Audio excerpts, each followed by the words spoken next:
अस्सलामुअलैकुम वरहमतुल्लाहि वबरकातुहु मणिपुर प्रजा मियामदा अयहांगना ऑन बिहाफ ऑफ द जमियतुल उलमा मणिपुर वाफम अमतंग थमजरी मदुति ngarang अखोयगे क्वाक्ता बिष्णुपुर डिस्ट्रिक्ट की क्वाक्ता खुंदगी चाना थंगनब पोचई पूरगा कायरंग खोमिदोक अमदि खाबै सोयदा victim ओइरब हंदक इचाउना सोखललब सिंगदा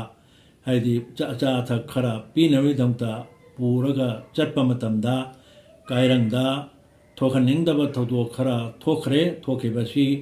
मिसअंडरस्टैंडिंग लेनबदगी हाइदी वाखल ताना होदबदगी थोखेबा थौदोक ओइना थोखरे मसी मतंगदा अयहांगनसु खरा थिजिन खोचिंदना मदु खंगबसु लेरे अदुना जमियतुल उलमा मणिपुर मसीगी दमता विचार मतौनबिदमता अखोय हाइबदा ngarangdagi deni pradhan su ngaida leiri bicaradu aduga kwaktarom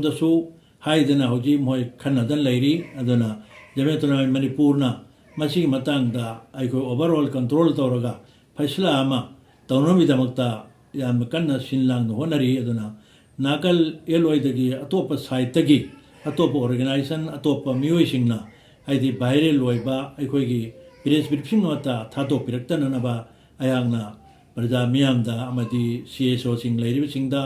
अमसुंग अतैते organisation सिंगदा अइना मियामदा appeal तौजरी मसी अखोय अफबा गी लाइन दा चननबा अमसुंग मसी सोल्यूशन पुरनबे होनदरबिसिदा मियामना मतेंग पांबियु अदुगा अखोय प्रेस ब्रीफिंग अमत्ता तौबिरक कनु हाइदा हांगना मियामदा अपील तौजरी।